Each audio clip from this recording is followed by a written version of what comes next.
what is the difference between what we have currently in Washington and what some other states are passing, where it's like explicitly a default equal share parenting arrangement? Well, I guess the difference here in this state is we have what's called the best interest standard. Some states, I think, are trying to make it presumptive that parents that equal time is the presumed arrangement, unless you can prove that there's a reason not to. And then that would be, I mean, a lot of people, I believe that should be the way it should be. That sounds like progress to me. Right, exactly. But in Washington State, oh boy, we were lucky to get what we got back in 2007. And so Why were we lucky to in Washington State? What is it about us? Because there is a very strong there's a lot of groups out there that are that strongly believe that that men and women are not equally capable of parenting, that women or mothers are better parents and should be the presumptive parent, even though they kind of don't want to say that. They couch it in terms of, well, if there's abuse and domestic violence, we can't have that. And in their view, in their worldview, pretty much almost every case where there's contested parenting, the father has to be an abuser. Otherwise, if he wasn't an abuser, he would just let the woman have what she wants. I mean, think about it.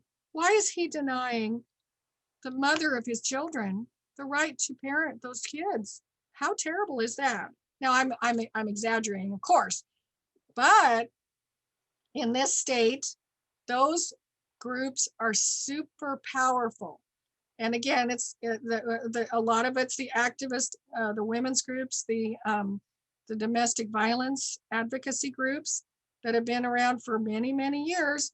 And when we came along, TABS and some of these other activist groups, we were able to, to get some of these changes made. But if you look at this, some of the stuff that was done back in 2007, the other groups always wanted stuff. They always wanted, okay, well, if you're going to get this change in the law, we want this change. So they got a few of their goodies. Oh. We got some of our goodies. They got some of their goodies. Unfortunately, a lot of these groups, they're funded by donations. Some of them are government funded. Some of them are literally government employees. They are on the payroll. They don't have to worry about losing money to spend half a day or a day in Olympia. So they have the ability to do it. Whereas us, all of us activists and stuff and TABS, we did this absolutely 100% on our own time. So I think there is some real work that needs to be done. I would love to see more presence, down in Olympia for equality, and fairness.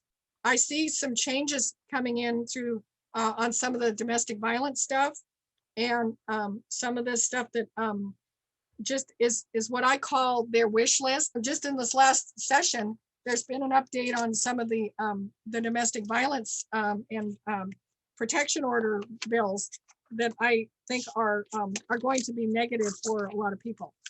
So I don't know. I would like to see more activity in that area. Maybe you could take it over.